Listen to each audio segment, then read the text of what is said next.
বেশ অনেক কদিন পর দুপুরবেলা খেলাম বিরিয়ানি। নমস্কার সবাইকে, আমি সুস্মিতা। আমি আবারও চলে এসেছি নতুন একটি ভিডিও নিয়ে। তো সকালবেলা কিন্তু সমস্ত রান্না বান্না আমার শেষ হয়ে গেছে, তারপর কিন্তু আমি ফ্রেশ হয়ে চলে এসেছি। এরপর আমি নিজের জন্য বানিয়েছিলাম চা খাওয়ার পর দেখো খানিক্ষণ বসেই ছিলাম। এরপরেই জিও মার্ট থেকে একটা পার্সেল চলে এসেছিল, সেই পার্সেলটাকে রিসিভ করে চলে গেলাম বাসন ধুতে। সকালে তো সবাই খাওয়া দাওয়া করেছে, তার সাথে রান্না বান্নাও করেছি। সেই সমস্ত বাসন ছিল সেগুলোই কিন্তু ধুয়ে নিলাম। বাসন ধুয়ে চলে গেলাম ঘরটাকে ঝাড়ু দিতে, আর তারপরে চলে আসলাম স্নান করে। আজকে হচ্ছে মাথায় শ্যাম্পু করেছিলাম। তোমরা যে আমার এত সাধারণ ভিডিওগুলো দেখতে এতটা পছন্দ করো কি আর বলবো, তার জন্য তোমাদেরকে যতই থ্যাংক ইউ বলবো ততই কম হয়ে যাবে। আমি খুবই একটা সাধারণ ঘরের মেয়ে, সারাদিন আমি একাই থাকি। ধরতে গেলে কি কি কাজকর্ম করি সেগুলোই কিন্তু তোমাদের সাথে শেয়ার করি, আর তোমরা যে দেখতে এতটা পছন্দ করো তার জন্য তোমাদেরকে অসংখ্য অসংখ্য ধন্যবাদ। স্নান দান করা তো হয়ে গেছে, তারপর কিন্তু দুপুরবেলা খাবো আজকে বিরিয়ানি। বেশ অনেক কদিন পরই খাবো। এখানে ছিল 1 প্লেট চিকেন বিরিয়ানি। আমরা যে দোকান থেকে সবসময় বিরিয়ানি খাই, এটা কিন্তু সেই দোকানেরই বিরিয়ানি। আর বিরিয়ানি খেতে তো আমি সবসময় পছন্দ করি।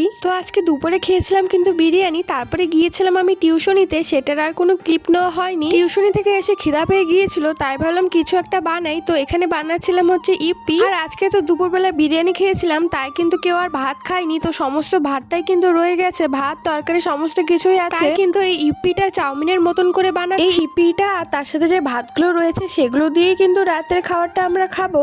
ইপিটা কিন্তু চাউমিনের মতন করেই বানিয়েছি। তো দেখো এদিকে কিন্তু আমাদের হয়েও গেছে, আর তারপর কিন্তু সবাই মিলে খেয়ে নিলাম। এরপরে সকালে যে ভাত তরকারি ছিল সেগুলো কিন্তু মা একটা থালার মধ্যে মেখেছে, তারপর কিন্তু আমাকে আর আমার দাদাকে খাইয়ে দিচ্ছিল। তো এই ছিল আজকে ভিডিও। তোমাদের ভিডিওটা কেমন লাগলো জানিও। ভালো লাগলে অবশ্যই একটা লাইক করে দিও।